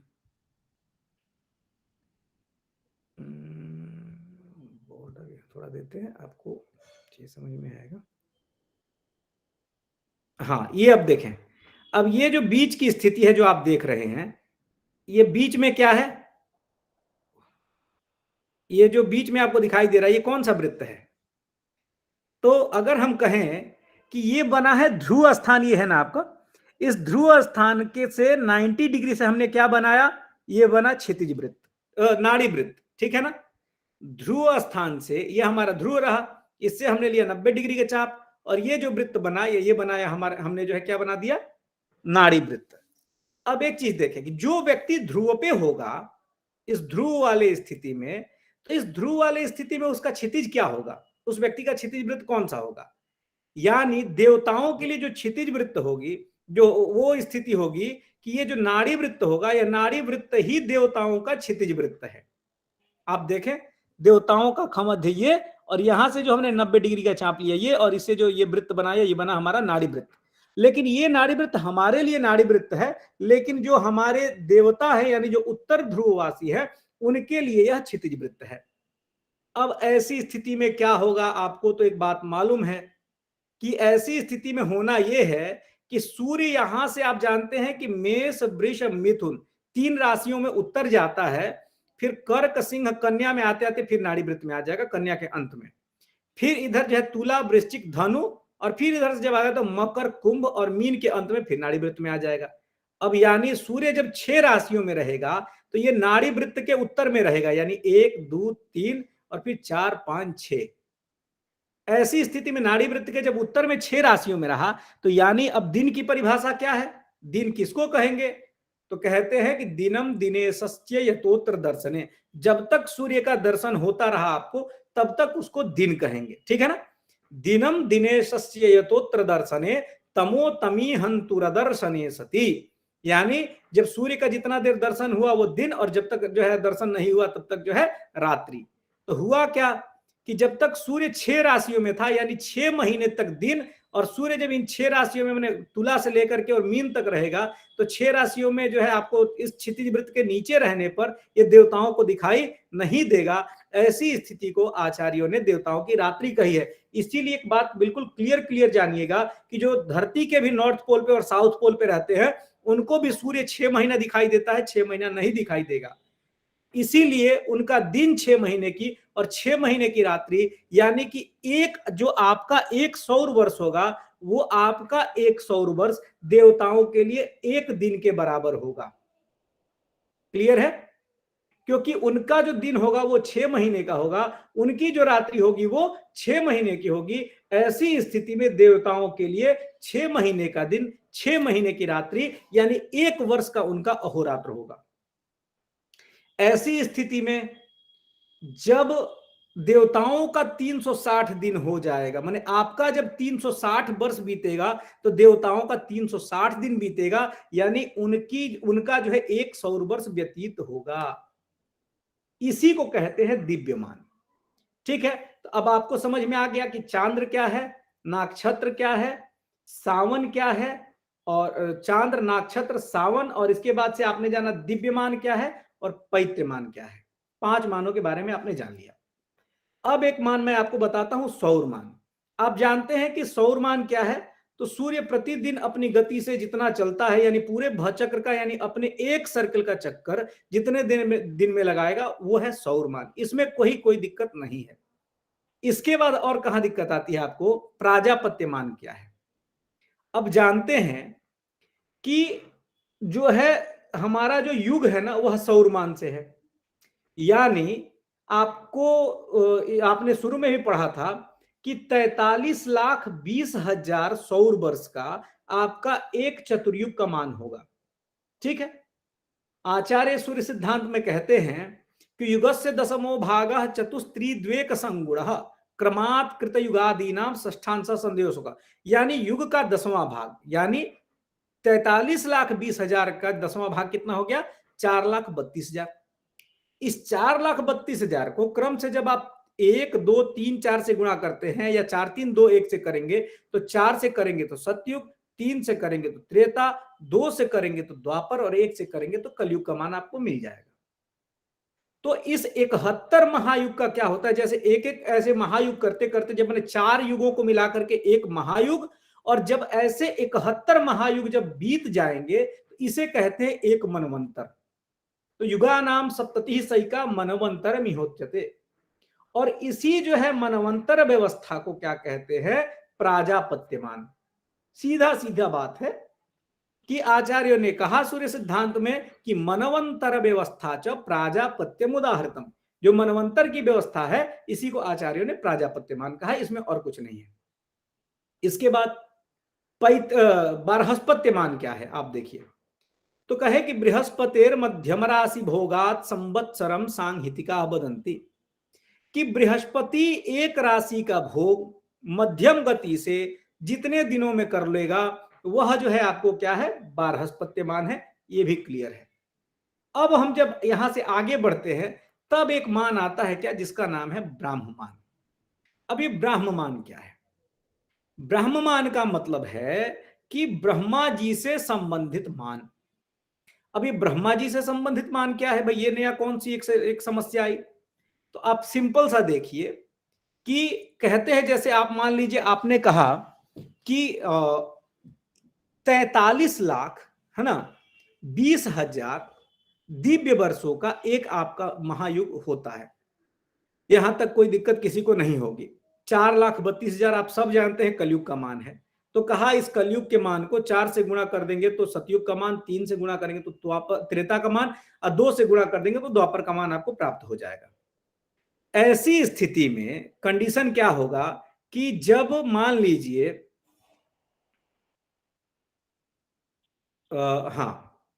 तो ऐसी स्थिति में क्या होगा कि जब 43,20,000 सौर वर्ष का एक आपका महायुग होना है, तो इस प्रकार से जब 1,000 महायुग बीतते हैं तो उसको एक कल्प कहते हैं। ठीक है ना? 1000 महायुग का क्या होता है? एक कल्प होता है। सीधी सीधी परिभाषा है कि इत्थम युग सहस्त्रेण भूत संहार कारकः कल्पो ब्रह्म महाप्रोक्तम सर्वरीत से तावती। यानी भगवान ब्रह्मा का एक दिन कितना के बराबर होता है? तो कहते एक कल्प के बराबर। और एक कल्प कितने दिन का होगा भाई? तो 1000 महायुग का। तो ब्रह्मा जी का जो है, अगर 1000 महायुग का ब्रह्मा जी का एक दिन होना है, तो वैसे ही 1000 महायुग का ब्रह्मा जी की एक रात्रि होगी, यानी एक कल्प का दिन और एक कल्प की रात्रि। और कहा कि ऐसे जो है 2 कल्प का ब्रह्मा जी का अहोरात्र होना है। अब जब 2 कल्प का अहोरात्र होना है, तो 720 कल्प का ब्रह्मा जी का एक वर्ष उनका पूरा होगा। यानी आपका जब 720 कल्प बीतेगा तो ब्रह्मा जी का एक वर्ष पूरा होगा। ये मत सूर्य सिद्धांत का था, और भी अन्य पुराणों में इस प्रकार के मत हैं। तो इसी मान को जो है, और इसी मान से कहता है कि जो ये मान बताया गया है, इसी मान से ब्रह्मा जी शतायु है, यानी उनकी आयु 100 वर्ष है। इस पे लेकर के आचार्यों में कई विवाद छिड़ गए। भास्कर आचार्य ने कहा कि यतः सृष्टि रेशाम दिनादौ दिनांते लयस्ते सुसत्स्वे तच्चार चिंता। बोले कि ब्रह्मा जी की आयु कितनी है, इससे हमको क्या मतलब है भाई? अगर आपने कहा दिनादौ सृष्टि दिनांते लयः, तो दिन के आदि में सृष्टि है, तो हमको तो गणना सिर्फ सृष्टि काल में करनी है। लय के काल की हम गणना क्यों करें? उससे तो हमारा कोई लेना देना ही नहीं है। इसी को लेकर के आचार्य ने कहा कि यहां कहते ग्रहावर्तमान द्वियातात प्रसाद्य, अर्थात आप क्या करिए कि आपको ग्रहों की गणना जब करनी है तो सिर्फ वर्तमान दिन से, यानी वर्तमान कल्प के ही आरंभ से आपको मतलब है, तद अतिरिक्त कल्पों से आपका कोई आशय या कोई संबंध नहीं है। इस प्रकार से जो है आचार्य भास्कर ने सूर्य सिद्धांत के मत को एक जगह आक्षेपित किया। लेकिन इस प्रकार से पुराणकारों का मत है, इतने बड़े कालमान के गणना की आवश्यकता क्या थी? वो आचार्यों का कहीं ना कोई उनकी दृष्टि रही होगी, जिस जो है दृष्टि के सापेक्ष उन्होंने इन सारी बातों को बताया। तो इस प्रकार से आप देखेंगे नौविध कालमान की चर्चा आपके इस पुस्तक में दी हुई है। अच्छा, अब एक बात आती है, सबसे बड़ी बात मैं आपसे कहूंगा कि एक समस्या आई क्या कि एक छात्र होने के नाते, जब आप सिद्धांत के छात्र हैं और आपको लग रहा होगा कि मैंने जैसे बार बार यही बात मैं कह भी रहा हूं कि आपको कठिनाइयां अभी लगेंगी। आप ये मान के चलिए कि पूरी चीजें जो आपकी पुस्तकों में दी हुई हैं, क्योंकि क्या होता है कि एक बड़ी अच्छी सूक्ति आचार्य ने कही है कि सतम आयाति सहस्रेण तिष्ठति। जब किसी चीज को आप क्या करते, 100 बार तक उसको देखते हैं, समझते हैं, उसकी चर्चा करते हैं, तब जाकर के वो चीजें आपको टोटली समझ में आती।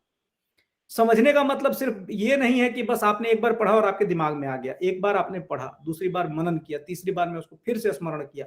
ये एक पूरी प्रक्रिया होती है, तब जाकर के आपको चीजें समझ में बैठने लगती है। तो आपको निश्चित है, मुझे लगता है कुछ चीजें समझ में आई होंगी, कुछ चीजें नहीं समझ में आई होंगी, फिर भी घबराना नहीं है। हमारे पास पाठ्य पुस्तक है। सबसे बड़े हमारे मित्र हमारे पुस्तक हैं, जिन्हें हम पढ़ रहे हैं और हमारे हाथ में है। फिर भी अगर समस्याएं आती हैं तो अगली काउंसलिंग्स हैं, उनमें हम जो है बाकी सभी चीजों पे विचार करेंगे। और फिर भी अगर कुछ रह जाता है तो वो आपके स्वाध्याय से ही वो सारी शंकाएं समाप्त होंगी। और इतना ही कह के आज मैं यहाँ जो है अपनी कक्षा को पूरा करता हूँ। अब समय है आपके प्रश्नों को लेने का। प्रणाम सर, मैं आरती वर्मा बोल रही हूँ दिल्ली से। आपका जो लास्ट ईयर का क्वेश्चन पेपर है उसमें सूर्य आदि ग्रहों के भगणों का विस्तृत विवेचन कीजिए जी। तो ये कैलकुलेट करके हमें दिखाना कैसे आया है सारे ग्रहों का एक एक का? देखिए, सबसे पहली बात कि आप अगर इस तरीके के प्रश्नों को लिखें तो सबसे अच्छा जो तरीका है कि सबसे पहली बात की भगड़ कहते किसको हैं, ठीक है ना? हाँ जी। और इसके बाद से जो है इन ग्रहों के किसके किसके कितने भगड़ बताए गए हैं। हाँ। एक सामान्य जो सूत्र है, आपने जो आचार्यों ने लिखा है आपके, उसको लिख दिया, ठीक है ना? फिर इसमें उदाहरण स्वरूप आप क्या करेंगे, एक सेकंड,